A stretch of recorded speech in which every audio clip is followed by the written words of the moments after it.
Estamos aquí en Cafetería Mall Plaza en San Bernardo con el gran artista visual y gestor cultural, un artista internacional, porque Leo ha recorrido muchas partes, no solamente, no es que sea de San Bernardo solamente, acá tiene anidado su corazón. Eh, y hoy día estamos con el grandioso Leo Lobo, acá en Cafetería Mall, un gran gestor. Me gustaría mucho, Leo, para que la gente te conozca, que tú te presentaras como Leo Lobo. Gracias, Nedasca. Siempre un agrado conversar contigo. Primero, definir y decirte que yo esencialmente soy un poeta, digamos. Un poeta que se permite pintar, que se permite hacer gestión cultural y se permite otras actividades, digamos. Entre esa la traducción también, porque, como tú bien dices, siempre me gustó mucho la lectura y mis viajes me llevaron a adquirir un par de lenguas, digamos, entre esas el francés y el portugués, que me ha permitido traducir a escritores franceses y a escritores brasileños fundamentalmente, que me he dedicado los últimos 20 años a la traducción de escritores y poetas y periodistas y artistas brasileños al castellano. Así que también es una de las facetas que me interesa mucho, pero fundamentalmente he desarrollado una labor vinculada a la gestión porque me interesa mucho la promoción de la cultura. Creo que la cultura es fundamental para el crecimiento, para el desarrollo de las personas, de las comunidades y de los pueblos finalmente. Entonces uno va generando ciertas condiciones, ayudando a construir puentes, a facilitarle a algunas personas a veces el acceso, a entender también cómo funciona la lógica de la cultura, de la instalación del arte, que a rato está llena de misterios, digamos, misterios que se pueden resolver fácilmente y yo creo que uno a veces ayuda a resolver esos misterios. ¿Ah? Oye, hay una gran cosa, yo te conocí a ti y trabajamos un encuentro juntos y después tú te fuiste a trabajar a la Casa de la Cultura de San Bernardo como gestor. ¿Cómo fue ese periodo? Claro, mira, no, pero yo no me fui a la Casa de la Cultura, es decir, me fui al Departamento de Cultura de la Municipalidad de San Bernardo, pero yo me vine contratado como director de la Biblioteca Pública de San Bernardo, Ya. Evaristo Molina, que es una biblioteca muy bonita que está ubicada en el edificio de la Delegación Presidencial. Bueno, yo entre otras cosas estudié bibliotecología, entonces es un área que no me es ajena a la biblioteca. Y las bibliotecas yo he trabajado, tengo el gusto además de formar parte de un equipo que fundó bibliotecas públicas en Chile en los años 90. Entonces las bibliotecas son espacios que me gustan mucho, que, en el sentido que es un espacio también donde se puede generar, se puede integrar la arte, se puede integrar la comunidad, se pueden integrar las disciplinas, diversas disciplinas, no solo la literatura, sino que las ciencias también y otras áreas que tienen que ver con el arte, si las bibliotecas llenas de obras de arte siempre me han gustado, de escultura, generar esos cruces que un espacio como la biblioteca pública te permite. Entonces yo llego a trabajar en el equipo Patricio Criado cuando él es nombrado director del Departamento de Cultura y Turismo de la Municipalidad y de Vladimir Cerda como director de la Corporación Cultural de San Bernardo. Y yo me sumo a ese equipo como director de la biblioteca, ayudando también en gestión y generar puentes de comunicación con artistas, con instituciones, para hacer un impacto positivo en la comunidad de San Bernardo. Tuviste ahí un rato y después te vas de nuevo, te pones a trabajar, conoces a Evelyn Recabarren y te vas a la fundación. Claro, mira, fue todo paralelo porque yo estoy trabajando en la biblioteca y conozco a Robinson Recabarren primero como presidente de la Fundación Recabarren y luego conozco a Evelyn como directora de la fundación y juntos empezamos, muchas gracias Isabel, juntos empezamos a generar una serie de condiciones y a establecer puentes y nos dimos cuenta de que había muchos temas vinculados con el patrimonio, con la historia, con la cultura de San Bernardo en los cuales nosotros podíamos colaborar y así fue. Nos fuimos traspasando información, conocimiento, redes y hemos estado construyendo una historia bien bonita de cultura y de comunidad en San Bernardo. Yo estuve trabajando hasta diciembre del año pasado en la biblioteca y de ahí paso a la fundación como gestor cultural de la fundación y como encargado de proyectos, que esas son como las áreas en que yo estoy aportando desde mi expertise y de mi experiencia a esta organización. Mira, yo me he dado cuenta de hartas cosas porque como que los tiempos han ido cambiando.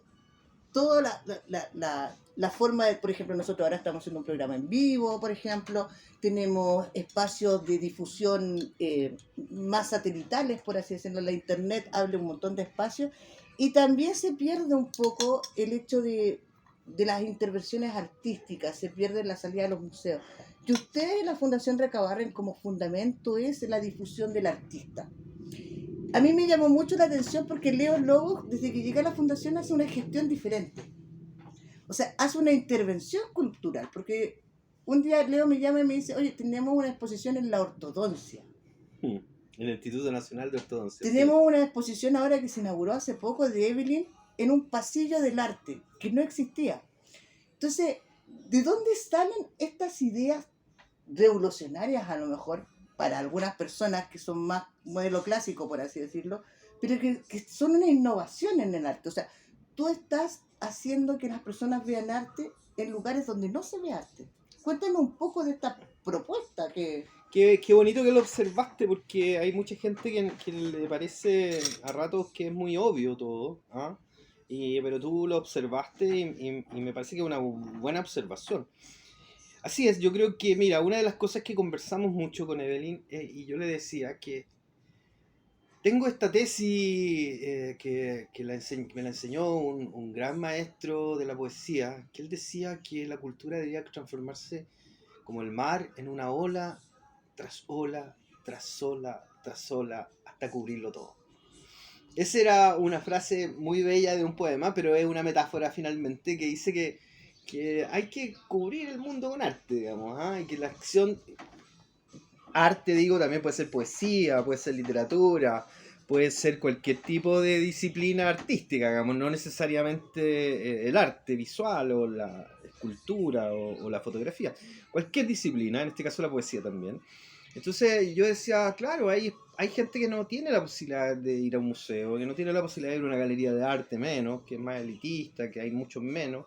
Incluso librerías, es decir, hay estudios que dicen que hay en comunas de la región metropolitana de Santiago que no existen librerías, es decir, no se venden libros, porque no hay poder adquisitivo para que la gente compre libros. Entonces, ¿cómo acercamos a ese mundo, al arte, a la cultura, a los libros? Abriendo espacios no tradicionales para eso, digamos, y el trabajo en específico con el Instituto Nacional de Ortodoncia yo ya había expuesto en ese lugar. Es una clínica dedicada obviamente a tratamientos dentales, es decir, donde la gente va voluntariamente a la salud, pero también a sufrir, porque tú sabes que ir al dentista te produce un estrés antes, durante y post el dentista. Entonces, esta gente del Instituto Nacional de Estadística muy inteligentes, digamos, muy cercanos también a sus pacientes, descubrieron que, claro, que si ellos tenían exposiciones de arte para sus pacientes, obviamente bajaban los niveles de estrés, para los niños fundamentalmente, se habían juguetes o exposiciones de superhéroes, qué sé yo, ayudaba a bajar los estrés de las personas y el arte obviamente también lo hace, es decir, ver colores, ver obras bellas, qué sé yo, ayuda a que uno se relaje un poco. Y ellos abrieron el espacio de esta clínica, que es una clínica maravillosa, tiene 5 pisos, pero en todos los pisos está lleno de arte, de exposiciones, de esculturas, de trabajo, de peceras llenas de peces de colores que ayudan a que las personas se relajen y puedan estar ahí tranquilas, digamos, haciendo el tratamiento dental que tienen que hacer. Que es una forma también, creo yo, Nazca, y por ahí lo llamaban democratizar el acceso al arte, que a mí me gusta ese concepto, ¿ah? Que el arte pueda que todas las personas puedan acceder, es decir, alguien que va a hacer un trámite al servicio público, en el caso del edificio de la delegación, en este pasillo del arte que tú comentas, que inauguramos con una exposición de esculturas de José Recabarren y después con una exposición de la Patria Vieja con unos paidocentros que diseñó Evelyn Recabarren, y ahora por primera vez con obras plásticas, digamos, pinturas derechamente de Evelyn Recabarren. Permitía eso, digamos, que la gente tuviera la posibilidad cuando va a hacer un trámite al servicio de impuesto interno, no sé, o va a la Tesorería General de la República, se encuentra con una obra de arte y sea un espacio también de encuentro con la comunidad. Así que tiene ese sentido, el sentido de acercarse, Oye, Si, Leo, si la montaña no viene a ti, vamos a la Mahoma montaña. va a la montaña, digamos, Oye, o Leo, viceversa. ¿y tú cómo consideras que está la cultura y el arte en Chile en general? Tú eres un gestor, has pasado por varias comunas, has visto nuestro país. ¿Cómo consideras tú que estamos? ¿Cómo lo ves tú una visualización así como panorámica? Mira, hay varios aspectos frente a tu pregunta, pero difícil que en una conversación tan corta podamos llegar a profundizar en todo, pero sí te puedo decir algunas cosas que a mí me producen, como decía Sigmund Freud, un malestar en la cultura, el malestar de la cultura. Y entre esas te puedo decir y una cosa que yo aprendí con los maestros franceses, y una cosa que yo siempre quiero transmitirle a los jóvenes, es decir, y a las personas que también que quieren dedicarse al arte, que se dediquen al arte, que no existen las condiciones ideales, que no existe el momento preciso para hacer arte, que no existe el presupuesto o el dinero necesario para hacer arte, o para hacer una gestión, o para hacer una exposición, o publicar un libro. No existe, eso no existe. Si las personas están esperando que le aprueben el proyecto del Fondar, o que la municipalidad lo subvencione, o que el Estado lo subvencione, que una empresa privada lo auspicie. Eso no pasa, la verdad. Nunca ha pasado. O si ha pasado es por temas puntuales, donde hay otros intereses, donde el arte es lo absolutamente marginal y lo que menos importa a esta institución. Lo que más le importa es el marketing y cuántas personas llega y cuánto el número de gente que va a ver mi marca ahí reflejada, o en el discurso va a estar la autoridad ahí sacándose fotos, qué sé yo. Eso es lo que importa finalmente, donde el arte no importa. Entonces yo creo que los artistas en Chile deberían lanzarse más a la piscina, no esperando tanto que tener la condición ideal para hacer arte, Neasca. Si estamos en esa, no vamos a llegar mucho a ninguna parte, la verdad. Creo que se genera una total interferencia, decía Charly García en una canción. Total interferencia. Entonces finalmente se produce una parálisis, una detención, y la cosa no se mueve. No se mueve ni para adelante, ni para atrás, ni para el lado, ni para el otro lado. Entonces, ¿y tú crees que estamos en eso? yo creo que estamos un poco en eso. Yo creo que estamos un poco en eso porque yo de repente veo equipos, por ejemplo, de personas que trabajan en instituciones que si no tienen el presupuesto para arrendar las luces o el escenario, pues no se hace nada. Se queda todo detenido. Es decir, si no hay presupuesto para, no sé, para hacer la publicidad, no se hace nada. Entonces, yo creo que tenemos que aprender un poco de los grandes maestros. Los grandes maestros finalmente hicieron y construyeron desde lo básico, digamos. Y lo básico es pensamiento, es corazón, es actividad, es trabajo constante. Y si tenemos un lápiz y un papel, es lo que tenemos, será eso lo que tendremos que usar como cantera creativa para trabajar. Y si el día de mañana tenemos mejores condiciones materiales, pucha, súper bien. Pero no esperar ese momento ideal, porque ese momento ideal, la verdad que nunca pasa si uno no lo propicia. O sea, te puedes morir esperando. Te puedes morir esperando. Entonces yo creo que uno tiene que ser un activo generador de esas condiciones. Porque de otra forma no va a venir nadie a buscar, menos te van a venir a buscar a la casa, por decir. Uno cuando era joven tenía ese sueño de que, claro, eres un genio, escribías un poema maravilloso y van a venir alguien a buscarte y te va a reconocer, oh, eres un gran poeta, vamos a publicar tus libros, te vamos a invitar a un festival en Frankfurt o en Madrid, qué sé yo. Eso no pasa, la verdad, no pasa. Oye, pero tú me dices eso y a ti te pasó algo muy fantástico aquí en Francia cuando vieron tus dibujos. Cuéntanos esa anécdota. Ah, sí, bueno, pero eso es por producto de que yo me puse en un lugar, digamos. Caminé por el mundo y me puse en un lugar específico, y al ponerme en ese lugar específico pasaron las cosas, digamos. Claro, yo estaba becado, yo me gané una beca súper importante en literatura, que es la beca UNESCO Ashberg. Y Ashberg fue un filántropo alemán que dejó nada menos que un castillo para las Naciones Unidas como dote, que se vendió evidentemente con los dineros de la venta de ese castillo. Se vendió millones de dólares. Me imagino. Quedó un fondo de dinero importante para becar artistas de todo el mundo, en distintas disciplinas: literatura, artes plásticas, música, teatro, danza, qué sé yo. Y yo postulé, era un artista por disciplina al año que ellos becaban. Y la beca consistía en que tú podías ir a hacer una residencia creativa, es decir, te ibas a dedicar una cantidad de meses solo a trabajar en tu obra, sin preocuparte ni de tu alimentación, ni de tu vestuario, ni del techo que te albergue, nada. Ellos se bancaban todo. Y habían distintos lugares donde tú podías postular. Yo postulé a Francia, porque me gustó mucho un centro de arte que había en la campiña francesa. Y postulé. Hice un proyecto maravilloso porque me cabecié en Edasca en ese proyecto. ¿Eh? Me cabecié. Me pedían 6 cartas de referencia. Y decía, ¿a quién le pido una carta de referencia?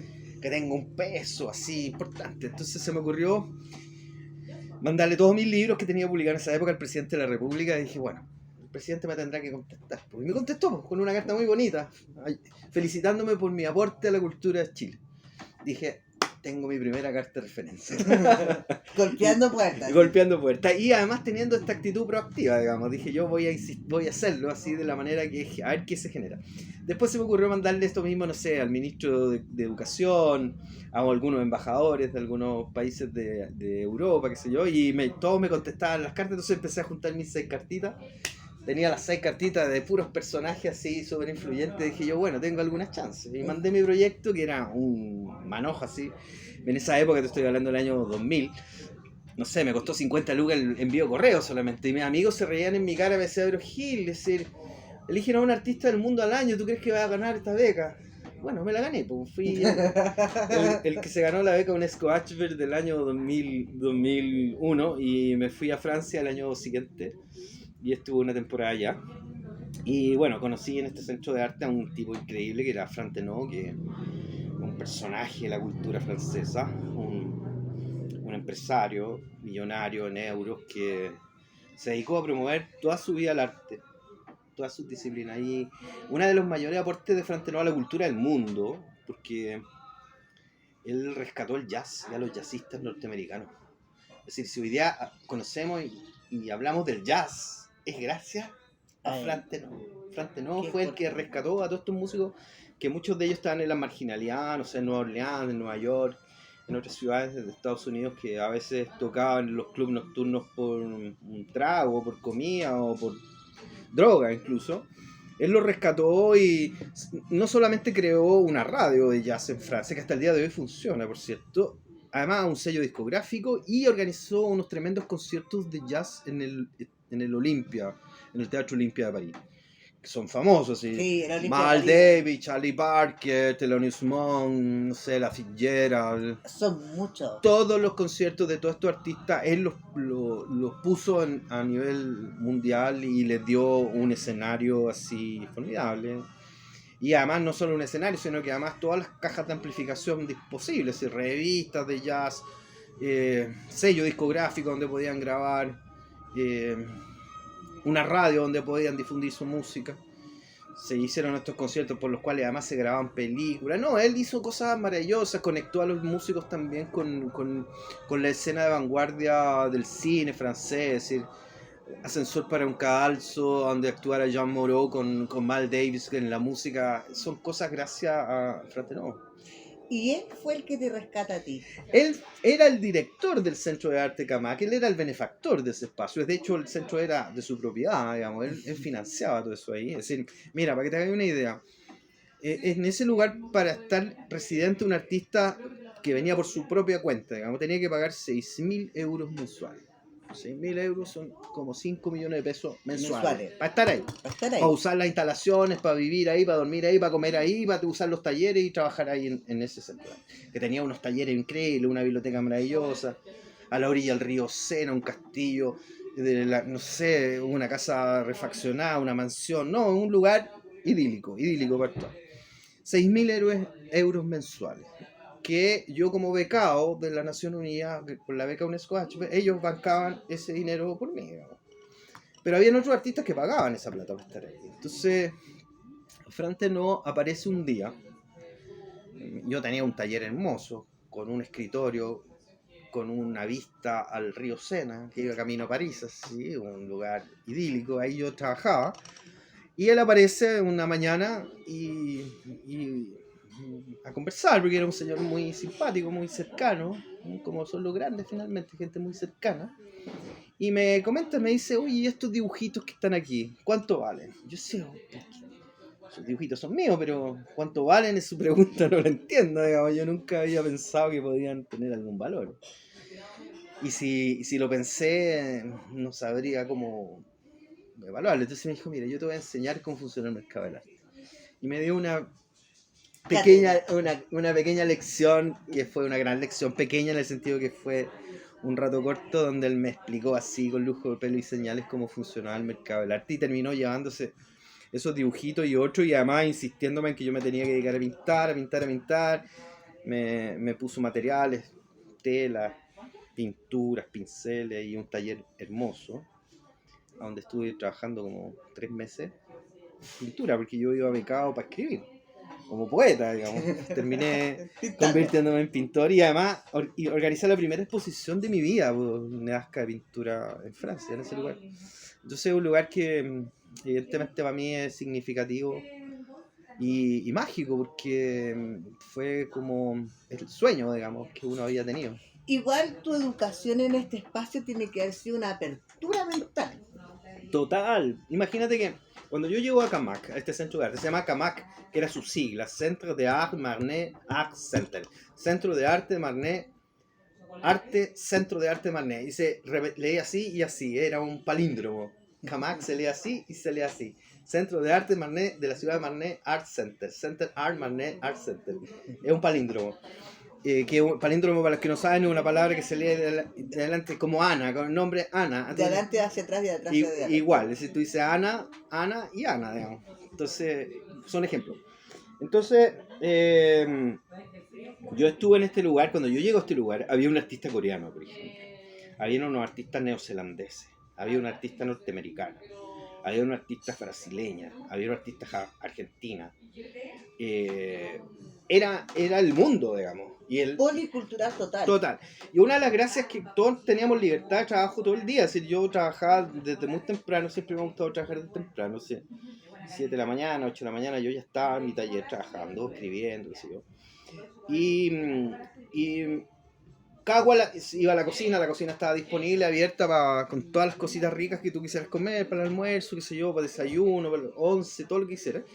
Pero sí había una obligación que era un requerimiento, que era una cena donde se juntaban todos los artistas a la noche a cenar. Todos cenábamos los artistas que estábamos becados ahí toda la noche juntos. Y nos veíamos las caras. Después de estar todos, cada cual encerrado en su taller, nos veíamos las caras en la noche en esta mesa. Y era una mesa fantástica, porque era una mesa...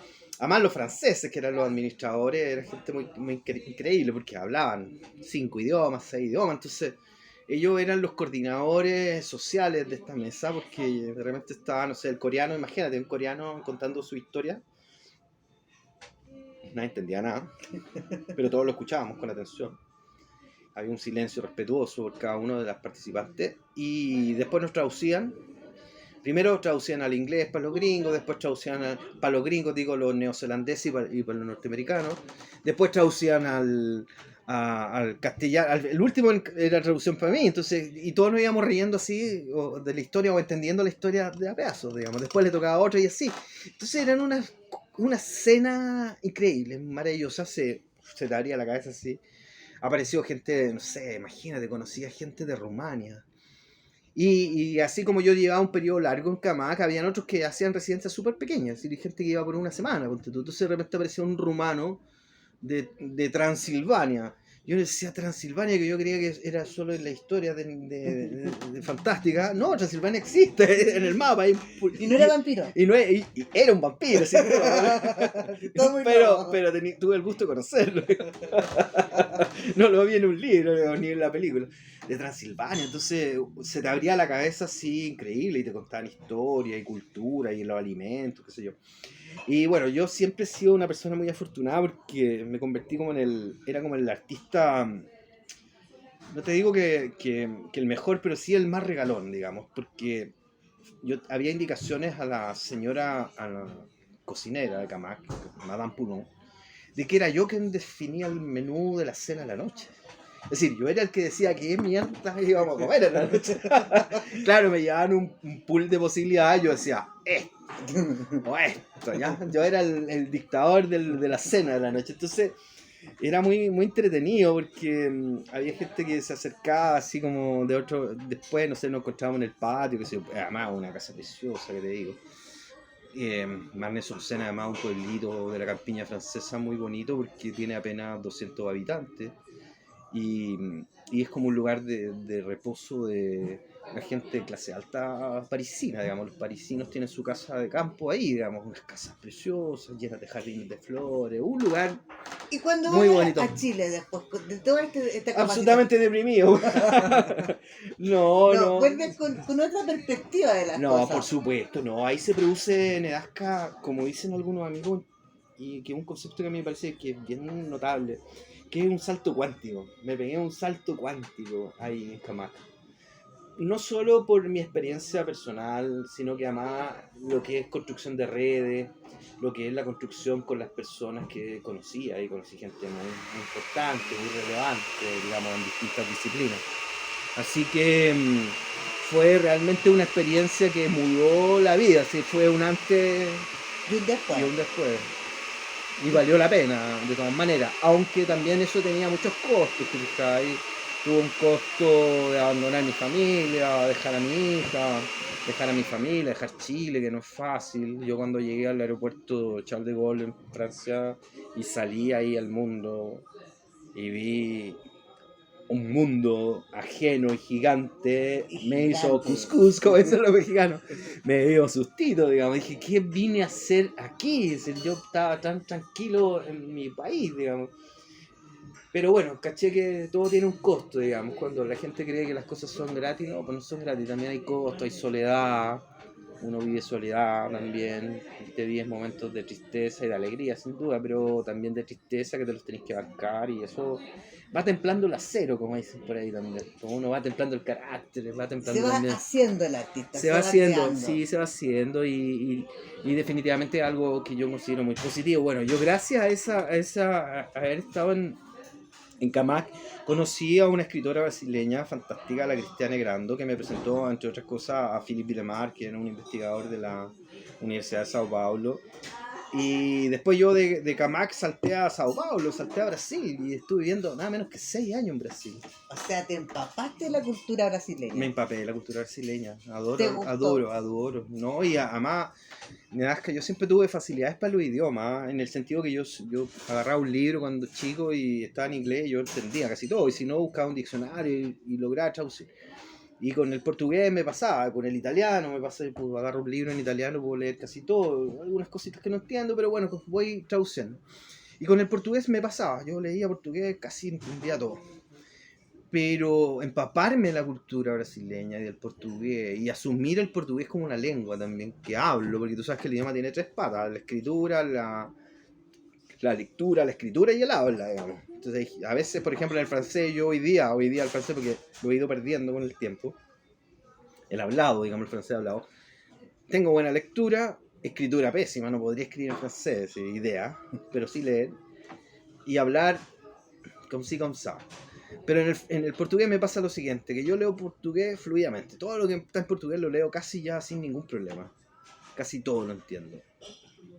Pero escribir en portugués hay que nacer de nuevo y nacer brasileño o portugués, porque tiene una gramática endemoniada, digamos. Si solo te digo que el portugués tiene, no sé, acentuaciones como 10 acentuaciones, nosotros Todas tenemos, diferentes. y las leyes gramaticales para la acentuación, no, te volvís loco. Y las vocales también, hay vocales abiertas, vocales cerradas, nosotros tenemos un solo tipo de vocal. Entonces hay una cantidad de cosas de la gramática portuguesa que vienen demoniadas. Entonces yo tengo una lectura del portugués perfecto, mi escritura del portugués ya no es tan buena y hablo portugués también.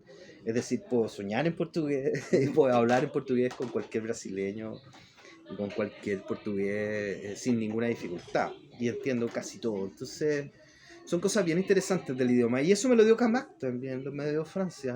Esta posibilidad de que se abriera el mundo para mí. Te vas a Brasil 6 años. Sí, me voy a Brasil, pero a un proyecto específico que me invitó Cristiane Grando y Philippe Lemar y un señor que se llamaba Jorge Berch, que bueno, ya falleció, que fue un arquitecto destacado brasileño que hizo un trabajo de arquitectura interesante junto a otro de los grandes de la arquitectura mundial que es se me fue el nombre en este momento, ya me voy a acordar, pero trabajó con Oscar Niemeyer. Él era el ingeniero calculista, así Niemeyer se pegaba la volada a la obra arquitectónica, pero Jorge Berch hacía los cálculos estructurales para que la cosa todo se mantuviera de pie. Era lo importante, digamos, de que la cosa se mantuviera en pie, digamos, en términos de cálculo estructural, que en ingeniería es una de las cosas más complicadas.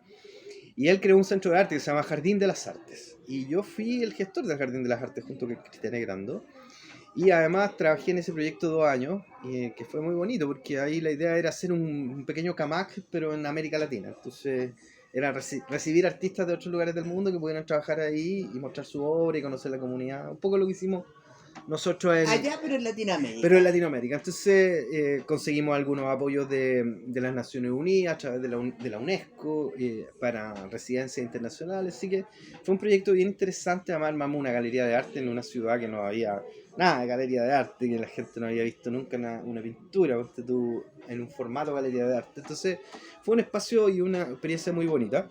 Y además trabajé en la Universidad de Sao Paulo en este equipo de traducción, empezamos a traducir escritores brasileños, vinculado a la Universidad de Sao Paulo, después vinculado a la Unicampi, que es una universidad que está ubicada en Campinas. Entonces se fue abriendo también un mundo cultural para mí fascinante, conocí a gente increíble, entre eso Hilda Hills, por nombrarte a una escritora fantástica, a Claudio Willer, a Tanusi Cardoso, gente así como súper relevante en la cultura brasileña, que son unos monstruos, digamos. Son monstruos, ¿verdad? Bueno, haces este proyecto, estás en Brasil. ¿Cuándo vuelves a Chile? El 2006 vuelvo a Chile, 2006, 2007 definitivamente. Y por esas cosas de la vida me encuentro con mi primo Francisco Lagos, es decir, Francisco Lea Lagos, que ya está fallecido también, que él era concejal de La Reina, él era un concejal, el primer concejal electo así de La Reina después del golpe con mundo izquierda, digamos.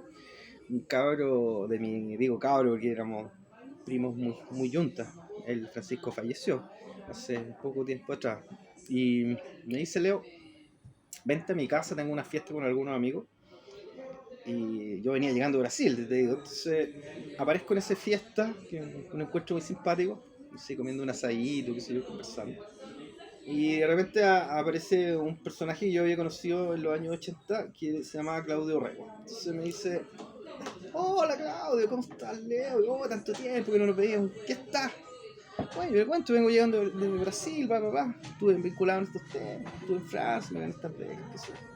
¿Y tú, Claudio, cómo estás? Oh, yo soy alcalde de Peñalolén, me dice. Y ¿por qué no te venías a trabajar conmigo? En cultura, estamos armando equipo ahí con Gladys Sandoval, qué sé yo. Y Francisco me dice, sí, me dice, Claudio, es súper alcalde, está haciendo cosas bien interesantes. Y bueno, partí para allá. Y estuve trabajando ahí en el Centro Cultural Chincowe, como director de proyecto como 6 años. Y ahí me reinserté, digamos, en la cultura. El Centro Cultural Chincowe es un espacio increíble, más de 6.000 metros cuadrados. Enorme. Que tiene teatro, salas de anfiteatro, pistas de correr, incluso cuando hay lluvia, qué sé yo. Es un espacio muy fantástico, con una capacidad así monstruosa, 6.000 personas caben ahí. Y además diseñado por Andrés Gavin, que fue Premio Nacional de Arquitectura. Y tiene todas las condiciones para satisfacer las necesidades culturales de la comuna de Peñalolén, que es una comuna muy interesante también de conocer. Así que ahí estuve, pues, reinsertándome en la cultura local. Trabajé ahí, hicimos unos proyectos maravillosos con Gladys Sandoval y el equipo de la Corporación Cultural de Peñalolén. Ahí estuve, como te digo, 6 años. ¿Y después de Peñalolén? Después de Peñalolén me abdujeron, digamos. Y fue así literal, digamos, porque me llama por teléfono un día, una llamada telefónica. Se me dice, oiga, soy un headhunter. Yo soy un headhunter, ¿qué es eso? ¿Qué me está hablando? No, headhunter es una empresa que busca perfiles profesionales por encargo de alguna empresa y usted está en el perfil de un proyecto y queremos ver si le interesa. ¿Cuánto gana usted? Bueno, X. Nosotros le podemos ofrecer 3 veces ese sueldo. Y dije, wow, postulemos, pues, a ver de qué se trata. Y así fue, pues, postulé, me dice, lo citamos a una reunión en tal lugar. Entonces empecé a hacer puros. Llegué a un no sé, esto fue en Las Condes, no sé, un edificio corporativo ahí. Y me entrevisté con un psicólogo, me hicieron test, tras test.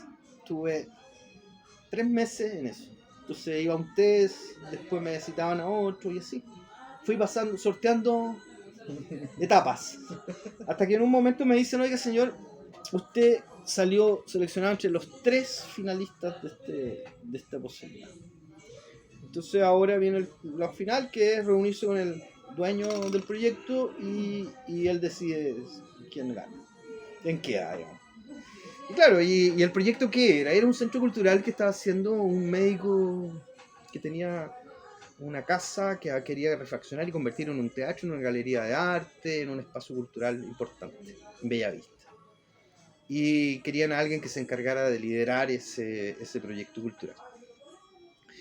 Y este señor, el doctor Hoffman, Roberto Hoffman, que tenía un programa en esa época de la televisión bien famoso, que era Un Cambio, no sé si te acuerdas de que era Un Sí, Cambio. Bueno, entonces el sí, doctor son muy populares ese muy programa. popular, Sí. se imagina que le llegaban 500 correos electrónicos por día, así, 500.000 correos electrónicos por día. Bueno, para participar en ese programa. La cosa es que me dicen tienes que reunirte con el doctor Hoffman y él tomará la decisión. Bueno, yo llego a reunirme con el doctor Hoffman, me dicen, no, si esta entrevista el señor es muy ocupado, será media hora máximo. Ya, perfecto. Tuvimos 2 horas conversando. 2 horas conversando. Entonces, Arreglaron el mundo. no, y además, no, doctor Hoffman es un alemán muy inteligente, un señor brillante, además de médico cirujano, era un actor de teatro y no un actor aficionado, había estudiado teatro en la Católica, así era un señor muy Un aplicado. gentleman. Y un señor muy aplicado, como alemán, así rígido, muy disciplinado. Entonces tenía un cuestionario, así me iba haciendo pregunta tras pregunta. Entonces me dice, yo sé que tú estuviste becado en Francia, pero sí, le digo, la ciudad de Marne. ¡Oh! Yo estuve en Marne de vacaciones con mi mujer, no sé qué. Oh, ya, gancho, empezamos a hablar de Marne, qué sé yo, fue muy bonito. Después me dice, ¿y tú estuviste en Brasil? Sí, yo hablo portugués y empezamos a hablar en portugués porque él había estado también becado en una clínica de este famoso médico brasileño Ip Pitangui y él había hecho residencia con Ip Pitangui, en la clínica de Pitangui en Río de Janeiro durante un año, entonces hablaba portugués también, perfecto, entonces hablaba portugués. Entonces ya y la pregunta clave fue, me dijo, pero ¿cómo tú, que vienes de un centro así como Chincó, tan espectacular, te quieres venir a un centro chiquitito que está en Bellavista, que todavía nadie conoce? Y dije, bueno, porque es la posibilidad de construir un camino nuevo desde ahí. Y va a ser mi propio camino, digamos. Claro, tu Y eso, propio y esa claro. respuesta a él le encantó y fue la que definió, y estuve trabajando con Roberto Hoffman durante 10 años en ese proyecto, que es el centro Yolanda Hurtado en Bellavista, que es un proyecto que Sí, conozco el tiene centro Yolanda Hurtado. una sala de teatro, una Fue una... cafetería, una galería de arte. No, yo fui a una obra de teatro ahí, Sí, de visitas y de público. sí, claro. Es muy hermoso Muy hermoso. la infraestructura. Bueno, ahí estuvimos, pues, liderando la remodelación de la casa, liderando la remodelación del teatro, generando las condiciones, la estructura, la proyección, la comunicación, todos los detalles que significan poner un espacio en valor, pues. Y después de eso, Después de eso vino la pandemia, pues. ahí El estallido social, la pandemia, vino todo el y caos. ahí vino esa cosa de... Y de ahí San Bernardo, pues. Después que se abre un poco la cosa, me llama un día mi amigo Patricio Criado, que está a cargo, lo han llamado a liderar este proceso de cultura aquí en San Bernardo, y me pregunta si me interesa sumarme a su equipo. Pues yo le digo que encantado.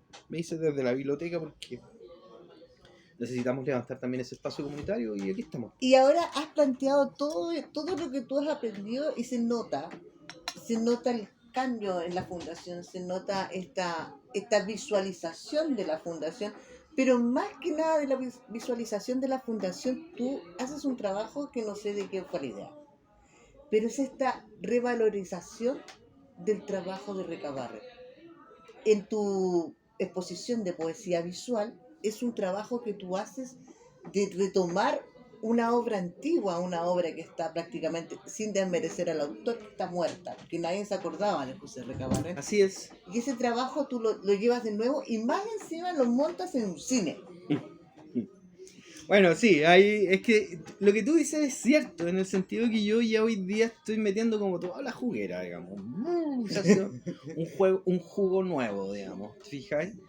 Y ahí uno va metiendo todas las cosas nuevas, es decir, las cosas que ha ido aprendiendo, que ha ido conociendo, que ha ido mirando en el mundo. Yo tuve la suerte también de estar en Nueva York, y en Nueva York me empapé también de la cultura y de la innovación de los gringos y de la multiculturalidad de la ciudad de Nueva York. Eso siempre me fascinó.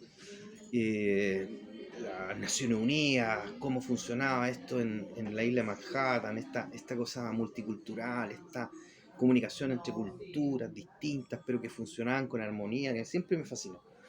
Y acá, específicamente con el trabajo de José Recabarren, la persona que tuvo la visión ahí es Evelyn Recabarren. Ella es la que tiene la visión. Que ella es la que ve la posibilidad cierta de actualizar y, como dice ella, generar una trascendencia en la obra de un autor con la obra de con la intervención de un autor vivo, digamos, que en este caso sería yo. Es que es cierto, o sea, revive una obra, y son como que si tú de mano Recabarren te toma la mano y te dice píntame esta obra y se van juntos, de hecho. Así es, así es. ¿Y qué se nos viene en la fundación? Porque todo esto ha sido en la exposición en el cine, la exposición en la ortodoncia. Ah, sí, y la exposición en el Centro de Arte Alameda también en esa lógica. Lo que pasa es que se han ido sumando factores en Edasca que son súper positivos, y es cuando finalmente como que las cosas empiezan a cuajar, digamos. ¿Ah? Habían cosas que yo no entendía mucho cuando algunos maestros me decían, paciencia, si ya va a llegar tu momento, digamos. ¿Ah? Había un consejo que le daba Pablo Picasso, cáchate, Pablo Picasso a Joan Miró. Entonces, Joan Miró le estaba ansiosito porque lo reconocieran como pintor, pues. Entonces Pablo Picasso le decía, tranquilo, esto es como estar en la estación del metro. Si en el carro que viene no alcanza a subirte, viene otro. Y si en ese no alcanza a subirte, viene otro. Ya llegará tu momento de subirte al carro del metro. Entonces, yo creo que eso es un poco lo que les pasa a los artistas, a todos los artistas, digo yo, en mayor o menor medida. En la medida que te vayas siendo un poquito más viejo, mayor, qué sé yo, tenés más experiencia, las cosas van resultando de manera un poquito más natural. Y no tienen esa ansiedad que tenía uno cuando era joven, ¿no? Que quería comerse el mundo sin ninguna posibilidad de comerse.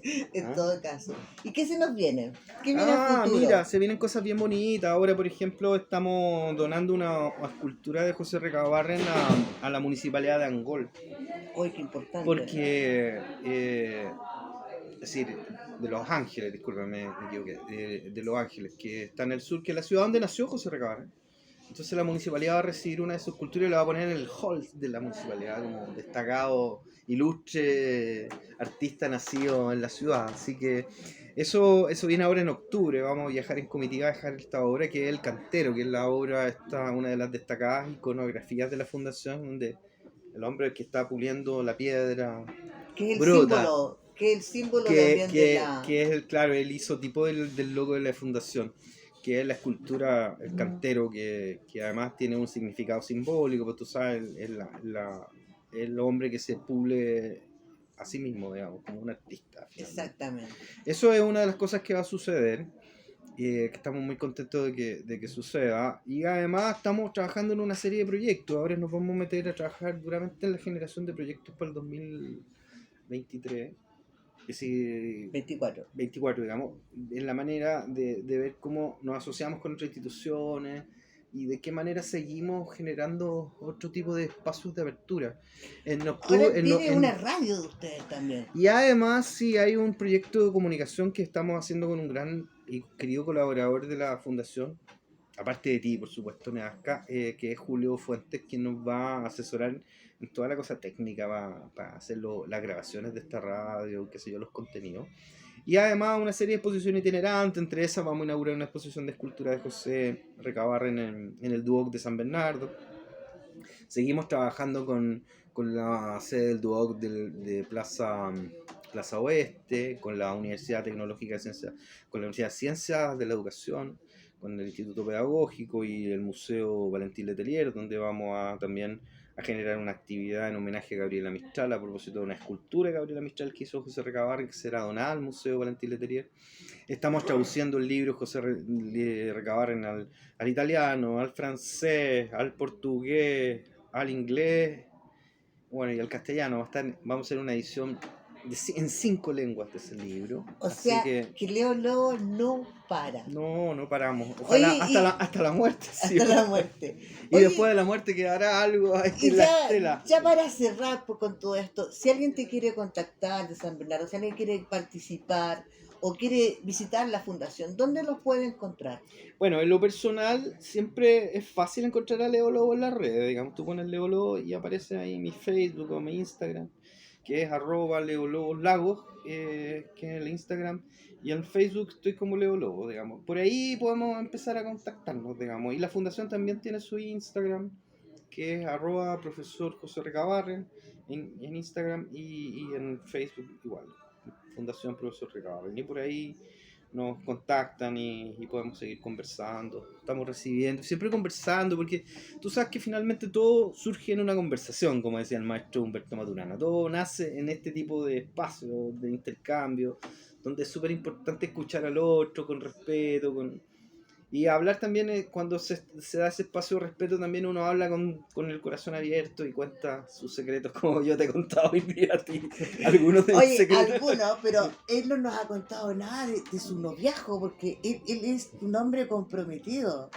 Y se ven tan lindos juntos que llega a ser envidiable la relación que tú estás teniendo ahora. Sí, pues Te robaron el corazón. pero totalmente, totalmente, sí. Evelyn es una persona increíble, maravillosa en muchos sentidos de la palabra que eso significa, y estamos muy felices, muy felices. Me emociona de solo decirlo.